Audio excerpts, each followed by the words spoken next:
नमस्कार दोस्तों, इस वीडियो में हम लोग कुछ क्वालिटी स्टॉक्स के बारे में बात करेंगे और जिसमें आप लोग तत्काल कुछ एंट्री बना सकते हैं, कुछ एवरेज भी कर सकते हैं या फ्रेश एंट्री भी ले सकते हैं। तो सबसे पहला स्टॉक है डीमार्ट। डीमार्ट की बात करें तो सुपर चेन रिटेल का बिजनेस करता है और राधा किशन जमानी जी का फ्लैगशिप कंपनी है, जिन्होंने शेयर मार्केट से बड़ा पैसा कमाने के बाद डीमार्ट की स्थापना की थी और बहुत ही शानदार रिटर्न हम लोग को डीमार्ट ने पास्ट में निकाल करके दिया है। बहुत ही अच्छा इसका सेल्स ग्रोथ और प्रॉफिट ग्रोथ हम लोग को ईयर ऑन ईयर बेसिस पे देखने को मिलता है। तो सबसे पहले अपने मेथड को डिस्कस करेंगे। तो एक हम लोग 20 का मूविंग एवरेज को यूज करते हैं, जो कि आपको ब्लू लाइन शो कर रहा होगा। दूसरा हम लोग 200 डेज के मूविंग एवरेज को यूज करते हैं, जो कि आपको पिंक लाइन शो कर रहा होगा। और तीसरा इंडिकेटर हम लोग लगाते हैं पिवट पॉइंट या पिवट लाइन भी बोलते हैं, जो कि आपको सपोर्ट या रेजिस्टेंस बताता है। तीनों इंडिकेटर हम लोग जीरोधा के अपने चार्टिंग प्लेटफॉर्म पे लगा रहे हैं। और हम लोग बात करें तो कब बाई करना पसंद करते हैं, जब प्राइस 200 डेज के मूविंग एवरेज से करीब में रहे तो फर्स्ट एंट्री हम लोग लेते हैं। और मान लीजिए यहाँ से नीचे आता है तो हम लोग नीचे का पिवट देखते हैं और जहाँ पे सपोर्ट लेता है वहाँ पे और भी हम लोग क्वांटिटी को ऐड ऑन करते हैं। और ज़्यादा हम लोग अप ट्रेंड में एवरेजिंग करते हैं। ये हम लोग सब मेथड अपने वीडियोस में डिस्कस कर चुके हैं। और जब प्राइस 200 डेज के मूविंग एवरेज से बहुत ही ज़्यादा ऊपर चले, वैसे सिचुएशन में हम लोग को क्या करना चाहिए, मान लीजिए 10 स्टॉक है तो 3-4 स्टॉक आप लोग प्रॉफिट बुक कर सकते हैं। तो डीमार्ट में जैसे हम लोग देख रहे थे बहुत ही ज़्यादा ऊपर चल रहा था, प्राइस टू अर्निंग रेशियो भी करीब 300 के करीब चला गया था। इसी क्रम में हम लोग को बड़ा FIIs का सेलिंग देखने को मिलता है और हम लोग को बड़ा गिरावट देखने को मिलता है डीमार्ट में भी। तो डीमार्ट में अगर फिलहाल की बात करें दोस्तों, तो बहुत ही दिनों से हम लोग को कंसोलिडेशन का दौर देखने को मिल रहा है।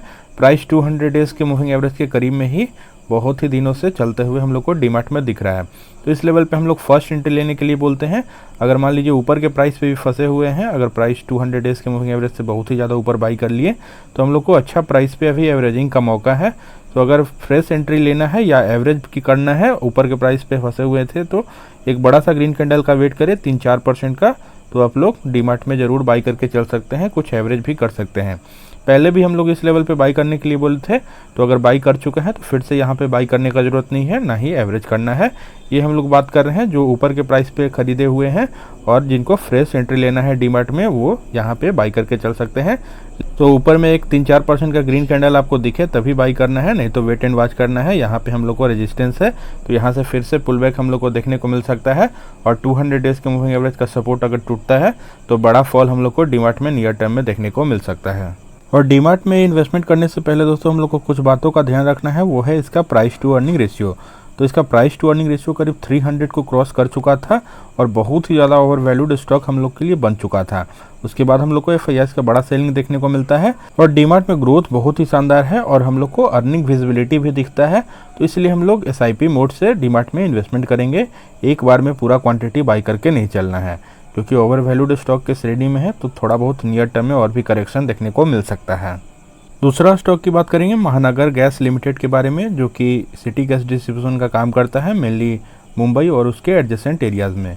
तो इसमें भी हम लोग को बड़ा फॉल देखने को मिल रहा था। प्राइस 200 डेज के मूविंग एवरेज से बहुत ही ऊपर चल रहा था और बढ़िया कंसोलिडेशन के बाद ट्रायंगल पैटर्न का हम लोग को ब्रेकआउट नीचे की तरफ देखने को मिलता है और बड़ा फॉल MGL में हम लोग को देखने को मिल रहा है। और MGL में हम लोग देख रहे हैं दोस्तों, प्राइस 200 डेज के मूविंग एवरेज से बहुत ही ज़्यादा नीचे चल रहा है और अभी फिलहाल 20 के मूविंग एवरेज को क्रॉस कर चुका है।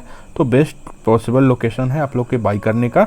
हम लोग इस लेवल पे भी बाई करने के लिए बोले थे कि जैसे ही 20 के मूविंग एवरेज को क्रॉस करेगा ऊपर की तरफ और नीचे हम लोग देख रहे हैं कर्व हो रहा है ऊपर की तरफ, तो अब ज़्यादा पॉसिबिलिटी है ऊपर हम लोग को जाते हुए दिखेगा। MGL में बहुत ही बड़ा फॉल देखने को मिल रहा था, प्राइस टू अर्निंग रेशियो भी बहुत ही गिरा हुआ है। तो अंडर वैल्यूड स्टॉक की श्रेणी में MGL और IGL दोनों आ चुका है। तो जैसे ही हम लोग को 200 डेज के मूविंग एवरेज को क्रॉस करते हुए 20 का मूविंग एवरेज दिखेगा तो बड़ा अपवर्ड मोमेंटम हम लोग को ऊपर की तरफ दिखेगा। तो यही बेस्ट लोकेशन होता है, जब प्राइस 200 डेज के मूविंग एवरेज से नीचे चले तो हम लोग को अपना बेस्ट क्वांटिटी बाई करके चलना चाहिए। तो अभी यहाँ पे बढ़िया लोकेशन है आप लोग को बाई करने का MGL में। और अगर कंपेयर करें अदर गैस स्टॉक से तो महानगर गैस आपको करीब 12 के PE पे मिल रहा है। गुजरात स्टेट पेट्रोनेट की बात करें तो 10 के PE पे मिल रहा है। बहुत ही अंडर वैल्यूड श्रेणी में आपको गैस के बहुत सारे क्वालिटी स्टॉक्स मिल रहे हैं। IGL की बात करें तो 18 के PE पे मिल रहा है और पेट्रोनेट की बात करें तो पेट्रोनेट भी आपको 9 के PE पे मिल रहा है और गेल आपको 6 के PE पे मिल रहा है और अडानी गैस आपको बहुत ही ओवर वैल्यूड करीब 462 के PE पे मिल रहा है। तो अडानी टोटल गैस से हम लोग को दूर रहना है। तो आप लोग IGL और MGL दोनों में से किसी एक स्टॉक या गुजरात स्टेट पेट्रोनेट, तीनों में से कोई एक क्वालिटी स्टॉक को आप चुन करके आप लोग बाई करके चल सकते हैं। और MGL का शेयर होल्डिंग पैटर्न भी बहुत ही शानदार है दोस्तों, करीब प्रमोटर्स के पास 32.50% का बड़ा होल्डिंग है। एफआईआईज ने कुछ स्टेक कम किया है, पहले 29.38% का स्टेक हुआ करता था, अब 25.32% का स्टेक एफआईआईज के पास है। तो एफआईआईज ने इस क्रम में स्टेक कम किया है, लगातार एफआईआईज का बिकवाली भी चल रहा था। डीआईआईज की बात करें तो 17.80% का पहले होल्डिंग था, अब बढ़ के 19.05% का होल्डिंग हो चुका है। तो डीआईआईज और एफआईआईज मिला करके ही करीब 45% का होल्डिंग है, तो बहुत ही बड़ा होल्डिंग एफआईआईज डीआईआईज के पास है। और गवर्नमेंट की बात करें तो गवर्नमेंट के पास करीब 10% का बड़ा होल्डिंग है, और पब्लिक की बात करें तो पब्लिक के पास करीब 13.13% का बड़ा होल्डिंग है। तो ओवरऑल शेयर होल्डिंग पैटर्न बहुत ही शानदार है एमजीएल का। और अगला स्टॉक जिसमें हम लोग को कुछ और भी एंट्री बढ़ाना चाहिए वो है दीपक नाइट्राइट की हम लोग बात कर रहे हैं। बहुत ही क्वालिटी स्पेशलिटी केमिकल का स्टॉक है, मल्टीबैगर रिटर्न पास्ट में निकाल करके दिया है।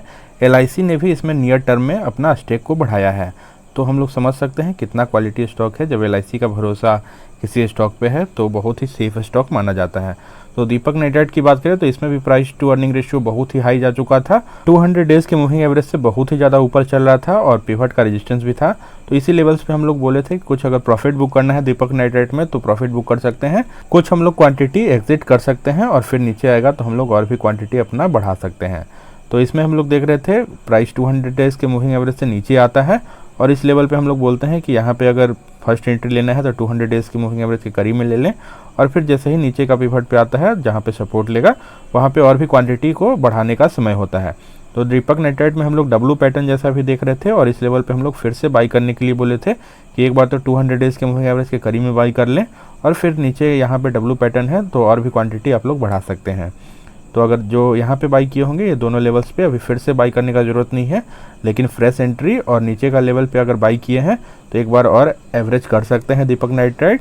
और जैसे ही इस पिवट वाले रेजिस्टेंस करीब 2421 के लेवल्स को ब्रेक करता है तो आप लोग बाई करके चल सकते हैं। तो 3-4% का एक बढ़िया सा ग्रीन कैंडल आपको दिखेगा दीपक नाइट्राइट में, तो और भी आप लोग क्वान्टिटीज़ दीपक नाइट्राइट में बाई करके चल सकते हैं, लॉन्ग टर्म में अच्छा वेल्थ क्रिएट कर सकता है।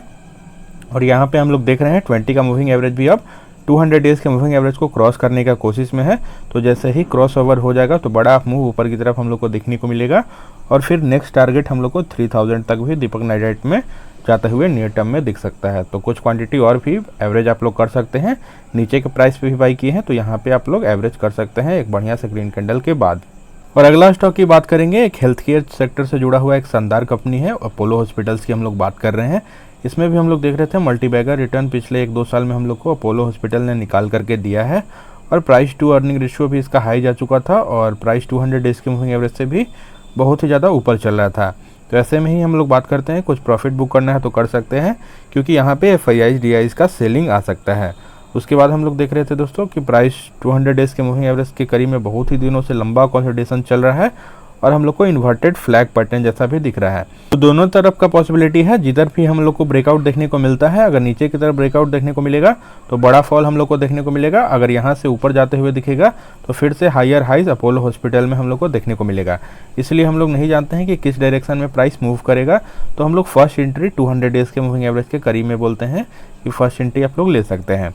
तो एक बड़ा सा ग्रीन कैंडल अगर दिखता है 3-4% का तो आप लोग बाई करके चल सकते हैं अपोलो हॉस्पिटल को भी। तो इस लेवल पे दोस्तों हम लोग पहले भी बाई करने के लिए बोले थे, अगर पहले बाई कर चुके हैं तो फिर से एवरेज करने का जरूरत नहीं है।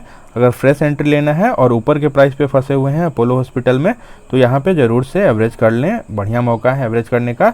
यहाँ से अगर प्राइस अपवर्ड मोमेंटम करेगा तो बढ़िया मोमेंटम हम लोग को ऊपर की तरफ देखने को मिलेगा, और नीचे आता है तो नीचे का पिवट करीब 4319 है और 4123 है। ये दो लेवल पे जहाँ पर सपोर्ट लेगा हम लोग अपने वीडियो में अपडेट कर देंगे, तो और भी आप लोग एवरेज कर सकते हैं, लेकिन फर्स्ट एंट्री 200 डेज के मूविंग एवरेज के करीब में जरूर से ले लेना है। और अपोलो हॉस्पिटल्स का शेयर होल्डिंग पैटर्न बहुत ही ज़्यादा शानदार है। प्रमोटर्स की बात करें तो करीब 29.33% का बड़ा होल्डिंग प्रमोटर्स के पास है। एफआईआईज की बात करें तो एफआईआईज के पास 50.81% का होल्डिंग है। पिछले क्वार्टर में एफआईआईज के पास 52.41% का बड़ा होल्डिंग था, तो एफआईआईज ने कुछ स्टेक कम किया है। डीआईआईज ने स्टेक बढ़ाया है, पहले 12.17% का होल्डिंग था, अब बढ़ के हो चुका है 12.93%, तो करीब 62% के करीब डीआईआईज और एफआईआईज मिला करके होल्डिंग है। तो हम लोग समझ सकते हैं कितना क्वालिटी स्टॉक है। गवर्नमेंट का भी हिस्सेदारी है 0.23% का, जो कि हम लोग को बताता है कितना स्टॉक सेफ है। और पब्लिक की बात करें तो पब्लिक के पास भी मात्र 6.70% का होल्डिंग है। तो बहुत ही शानदार हम लोग को share holding pattern Apollo hospital का देखने को मिल रहा है। तो होप आप लोग को वीडियो अच्छा लगा दोस्तों। अगर वीडियो अच्छा लगा होगा तो वीडियो को लाइक कर दीजिएगा, चैनल को सब्सक्राइब कर लीजिए और अपने दोस्तों में शेयर कीजिए। थैंक यू, मिलते हैं नेक्स्ट वीडियो में।